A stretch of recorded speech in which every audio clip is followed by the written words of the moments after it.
very good morning. You're watching NDTV World. I'm Divya. We have a whole lot lined up for you, including violation of a ceasefire along the line of control that has now been reported for the fourth consecutive night.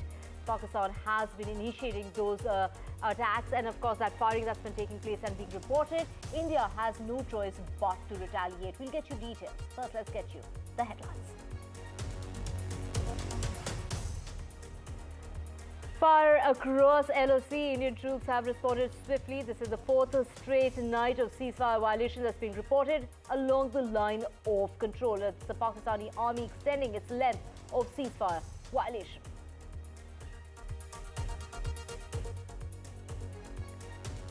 And Canadians head to poll for the next election starting this morning in Canada. The new government, as far as the Canadian polls are concerned, it could be a very, very close tie between Mark Carney, the current Prime Minister, and Pierre Poilievre. And an SUV rammed into a crowd of hundreds of people in Vancouver's a very crowded street festival. At least 11 people have died, 20 others have been injured after that car rammed, attacking people. The suspect has been named and charged with murder. At least 28 people to 40 people, in fact, have died because of an explosion that took place at that Iran port. Over 1,200 people have been injured.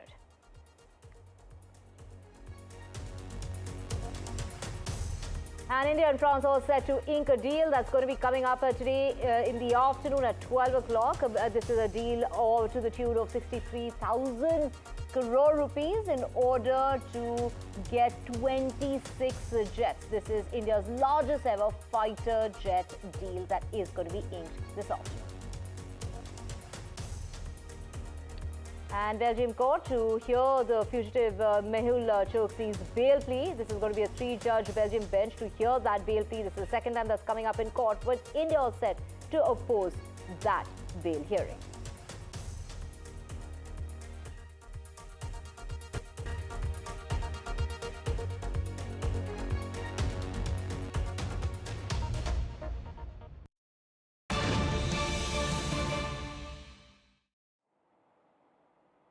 A very good morning. Let's get your latest, and this is breaking news coming in regard to Pakistan continuing to resort to unprovoked firing that's been taking place now for the fourth consecutive night. Pakistan army posts are initiating these small arms fire across the line of control in areas opposite to Kupwara and the Poonch districts. Now, the Indian troops have been responding swiftly and also effectively. To know more on this, Shiv joining us from Srinagar. Shiv, take us through the details. This is the fourth consecutive night and, this is absolutely unprovoked. What is Pakistan doing and leaving India no choice but to retaliate? Well, this is the fourth consecutive night of ceasefire violations since the Pahalgam terrorist attack, which was ordered by the Pakistan deep state. And this night of ceasefire violations that took place last night, the fourth night, constitutes an escalation because for the first three nights, the ceasefire violations were largely concentrated in the Kashmir areas of the line of control north of the Pir Panjal range of mountains which separate, the Kashmir Valley from the Jammu division. But last night, I'm told by my sources in the army that there was, a big escalation. There's a major ceasefire violation south of the Pir Panjal range in Poonch. So that marks a first time and shows that the Pakistan army is not only increasing the intensity of the ceasefire violations, but extending the scope of them to many more Pakistan army posts. You're right when you say that all of these ceasefire violations have been completely unprovoked. It's always the Pakistani side that opens fire first, using mostly medium machine guns and light machine guns. And then India has been responding. So far, no casualties, thankfully. But if the caliber of the weapons goes up, and there's every chance that it actually could, given that this is a clear design by the Pakistan army to escalate things and elevate tensions on the LOC, then expect that there could be casualties perhaps on both sides. Let's hope that doesn't happen on the Indian side. But what is very clear is that this is no one-off. This isn't just one little Pakistan Army post, trying to, fire and make a noise on the line of control. This is a multiplicity of Pakistan Army posts. I'm told as many as 27 Pakistan Army posts along the entire stretch of the line of control, both north and south of the Pir Panjal range, that have been provoking with this fire. It appears to suggest that the Pakistan Army's leadership directive is to keep the LOC active, make that one of the the prominent aspects of what's happening post-Pahalgam, and therefore try and distract from everything else that's happening in the Pakistan Army right now. Remember, the Pakistan Army has suffered extensive casualties in Balochistan, in Khyber Pakhtunkhwa. The Pakistan Army chief has, gone viral for all the wrong reasons across the world for his communal rant, which has lost Pakistan, dignity and allies in different parts of the world. A Pakistan Army colonel had a shameful gesture to make at the Pakistan High Commission in London a couple of days ago. So the Pakistan Army is in a very bleak spotlight right now, and escalating things on the line of control is one of the ways that they're seeking to try and divert attention from those things. Right, and fortunately, Shiv, no casualties have been reported. We will keep coming back to you for more on this.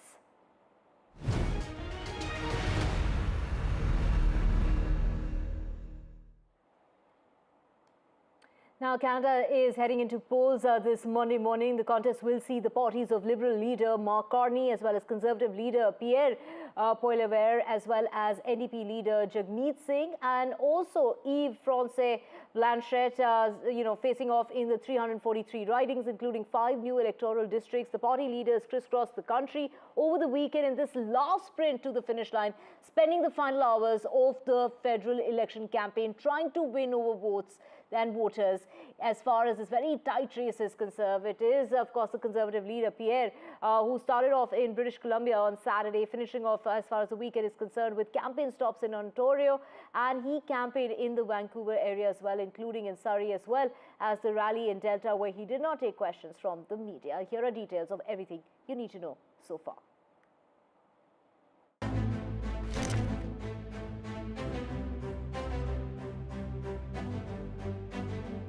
With the nation at political crossroads and an election that could redefine its future, Canadians are all set to head to the polls to elect which party will lead their government and take the nation forward. On April 28th, Canadians will cast their votes in perhaps the most pivotal election in recent history.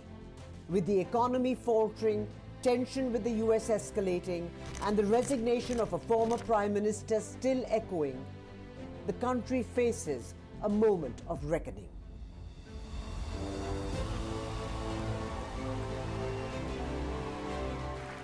Five main parties are in the race: the Liberal Party, the Conservatives, the New Democratic Party, the Sovereignist Bloc Québécois, and the Green Party.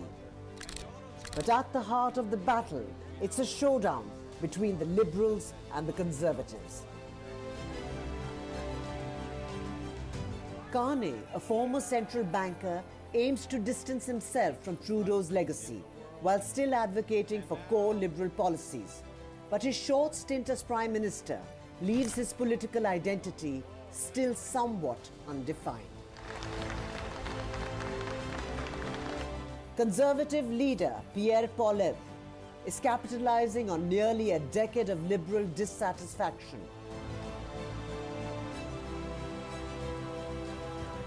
His message is clear and relentless.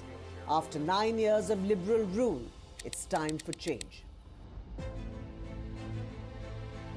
Poilievre is channeling voter frustration into momentum, zeroing in on the daily struggles of Canadians, from immigration concerns and rising crime to the crushing cost of living. Adding fuel to the fire is an increasingly hostile trade war with the US. Trump's repeated threats, including calls to make Canada the 51st US state, has intensified tension and turned foreign policy into a central election issue. For India, the Canadian election comes in the shadow of strained ties due to Trudeau's policies that promoted and sheltered Khalistanis. Will a new Prime Minister mean a new chapter in Delhi-Ottawa ties? remains to be seen. Bureau Report, NDTV World.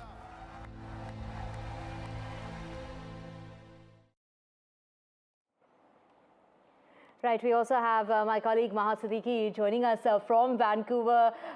Very good evening to you, Maha, in Vancouver. It's just a few hours left before, Canada starts to vote. We do know a lot of people have cast their vote already, but it's going to be a very, very close battle. It seems like it's down to between Mark Carney and Pierre. Turned out to be a two-horse race at the federal level, with the Liberals and the Conservatives largely fighting for power in this election, which is a pivotal election because of the reasons pointed out already in that report. Divya, what we are likely to see tomorrow is 12 hours of polling, the final time when any of the voters can step out and cast their ballots before the counting starts later in the evening. So because this is a huge geographical expanse, there are different time zones. We are expecting that counting and perhaps results will start trickling in first on Tuesday morning for India, as of India time, really, from the East Coast, that is towards Ontario and Quebec, and then move slowly towards British Columbia, where I am. And we are expecting the results to be counted within 5 to 6 hours. Some of the advanced polling that took place, those counts will start 2 hours before polling closes. But the rest of the results, ballots will be counted only after the polls have closed.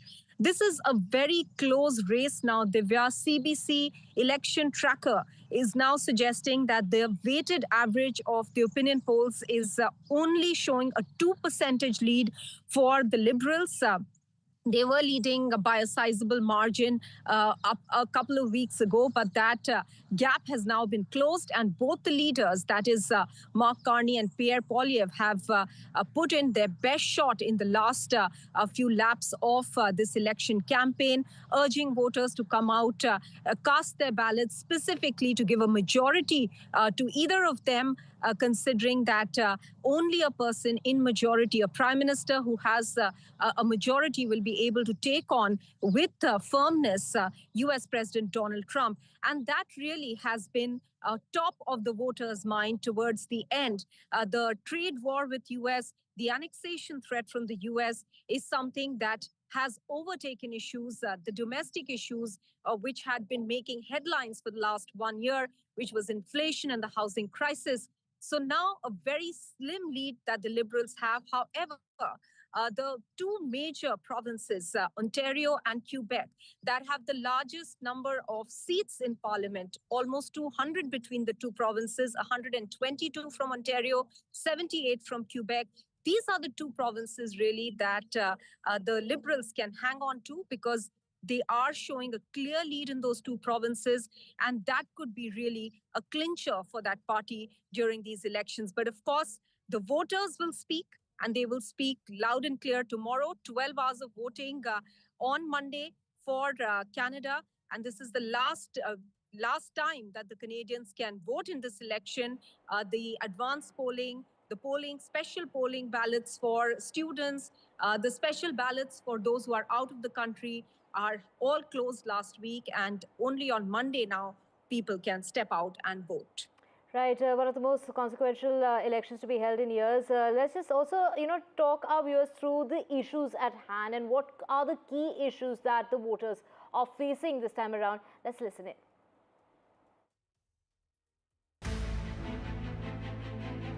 As Canadians head to polls, the major parties have made their final push to address some key issues.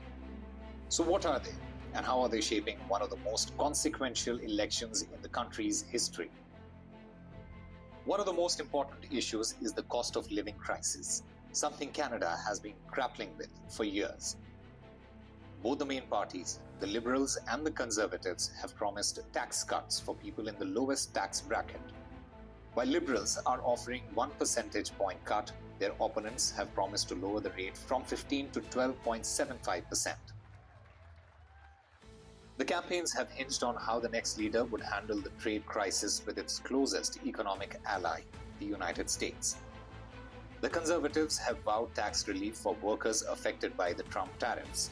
On the other hand, the Liberals have said They would help workers and businesses with the money raised by counter tariffs. Another issue affecting millions is skyrocketing home prices.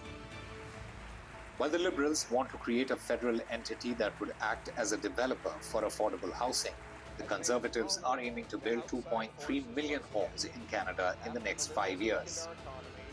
With primarily these issues in mind, Canadians will decide who leads their country through some troubled times. Vishal Vivek's report for NDTV World. Look, I'm a very different person from Justin Trudeau. And to know more on this, we have Dean Baxendale, columnist and an expert as far as politics in Canada is concerned. Thank you so much, sir, for speaking with us here on NDTV. We're talking about, the concerns, whether it's economic stability, whether it's the relationship with the United States, the cost of living, the housing affordability, or climate policy. These are the issues that are being faced by the voters today.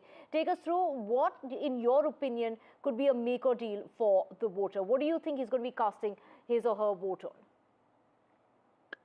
Well, thank you very much for having me, first of all. When we look at this year, 2025, in January, the Conservatives had a 20-point plus lead.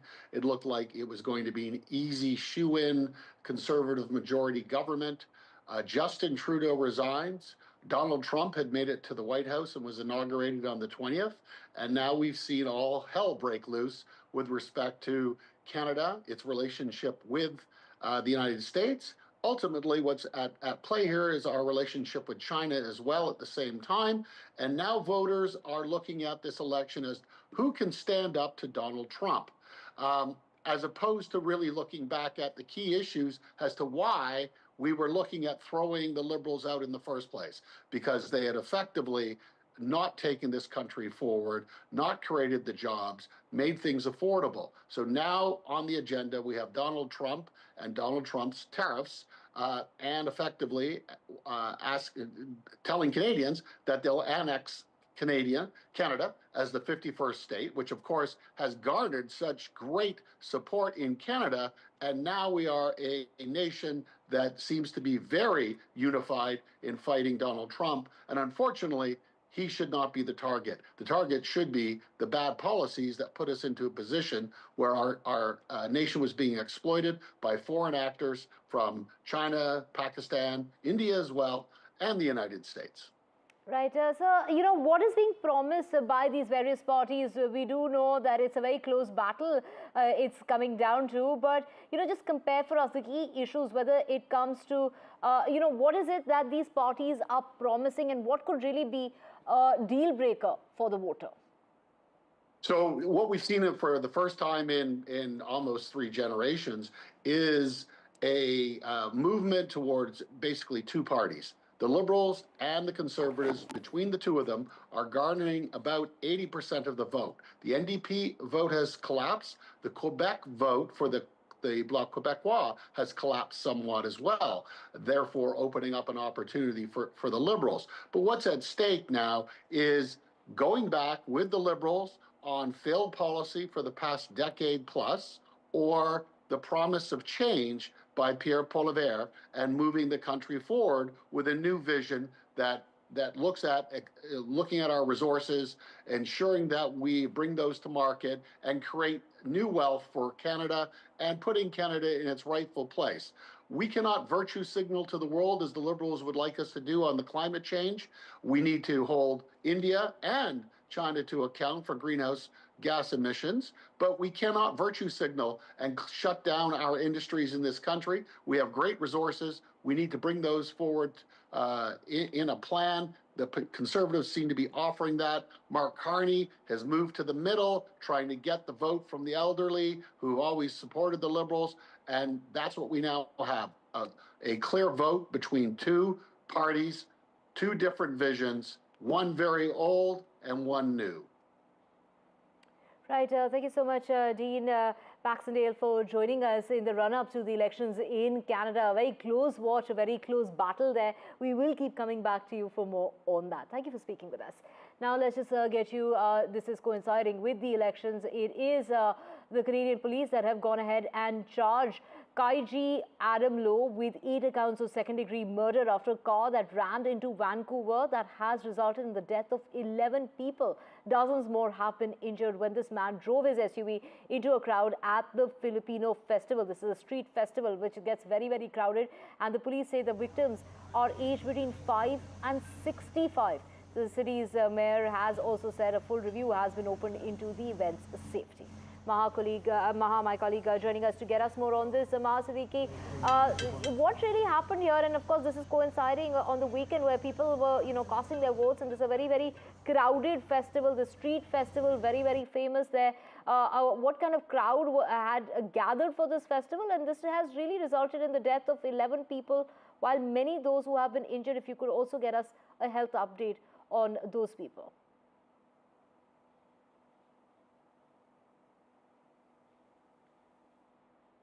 So the police have gone ahead and charged this man who took his SUV and just rammed into people who had gathered for this street festival. There were 11 people who died and dozens have been injured when this man just drove his SUV into the crowd who had gathered at the Filipino festival. So this man has now been charged. The police have named the man, they've charged the man, and this really coincides with the elections taking place in Canada. So very shocking news coming out of Canada. Very, very tragic and very sad news.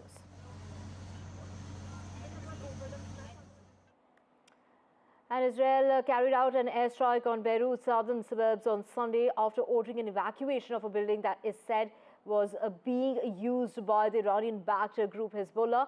Now, the attack occurred despite a ceasefire that came into force 5 months ago, which put an end to the conflict between Israel and the military group.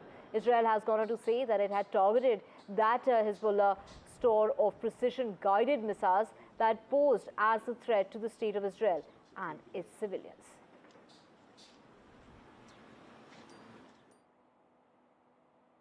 And in Iran, anger is mounting after a massive explosion that took place at a port that killed at least 40 people and injured over 1,000 people. Fire is still burning as toxic smoke engulfs the area, and early reports have suggested improper storing of rocket fuel may have triggered the blast. The president has ordered an investigation, but many Iranians are blaming the government's incompetence, with nearly 80% of Iran's imports routed through the port. Concerns are being raised over the potential storage facilities and the issues that are being faced. Global leaders, including Russia's President Putin, have also offered support as emergency efforts are continuing. And with that, we're slipping to a very short break. Back with a whole lot more on the other side. Stay with us.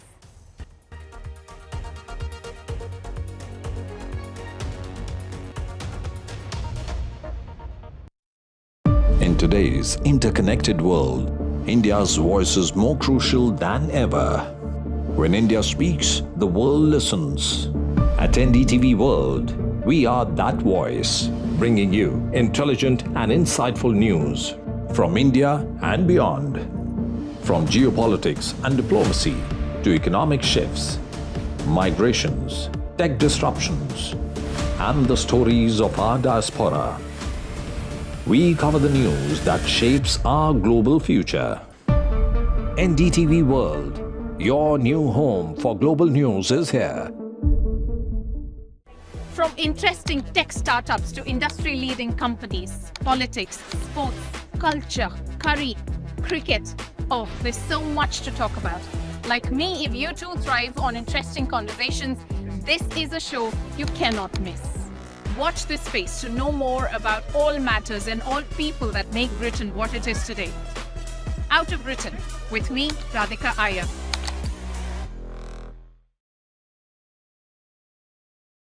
In today's interconnected world, India's voice is more crucial than ever. When India speaks, the world listens. At NDTV World, we are that voice, bringing you intelligent and insightful news from India and beyond. From geopolitics and diplomacy to economic shifts, migrations, tech disruptions, and the stories of our diaspora. We cover the news that shapes our global future. NDTV World, your new home for global news is here. You've been nominated several times for the Grammys, but what it's been like the last 25 years? Because, music.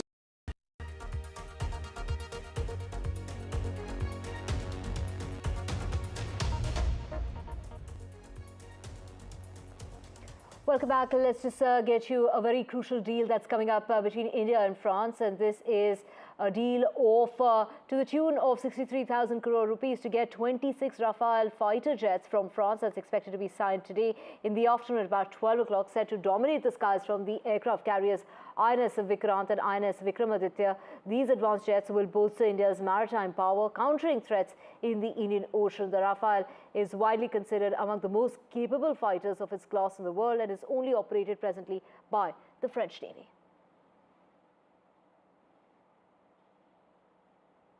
And Mehul Choksi's second bail plea is scheduled to be heard in a Belgium court. A three-judge bench will review the arguments, and India is likely to oppose that bail plea that's working closely with the Belgian side for the extradition of the fugitive in connection with the 13,000 crore PNB fraud case.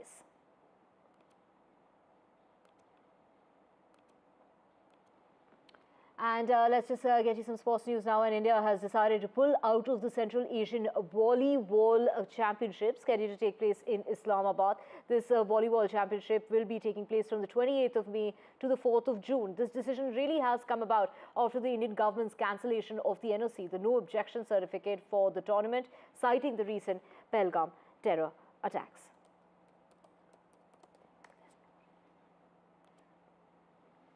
And let's just get you the latest when it comes to the suspect in the person responsible for the jewelry theft of Kim Kardashian. We're talking about the jewelry case plans to take the responsibility. This is, what we're hearing at the moment is that the alleged Grandpa gang is facing a trial over that theft that took place at a hotel.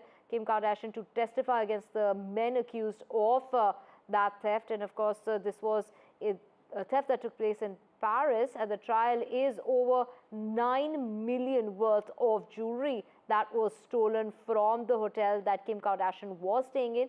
The suspect plans to take responsibility at the trial.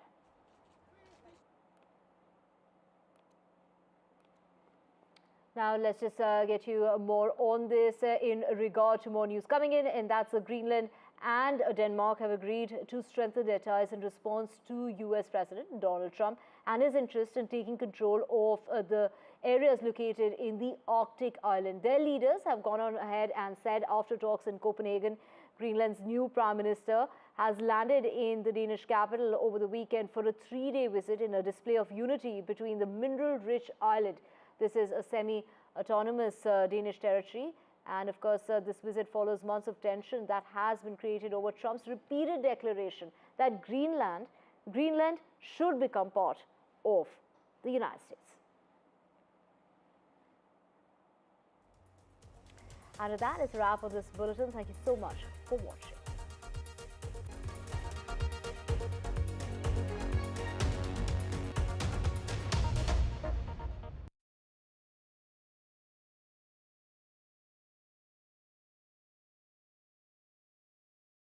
In today's interconnected world, India's voice is more crucial than ever.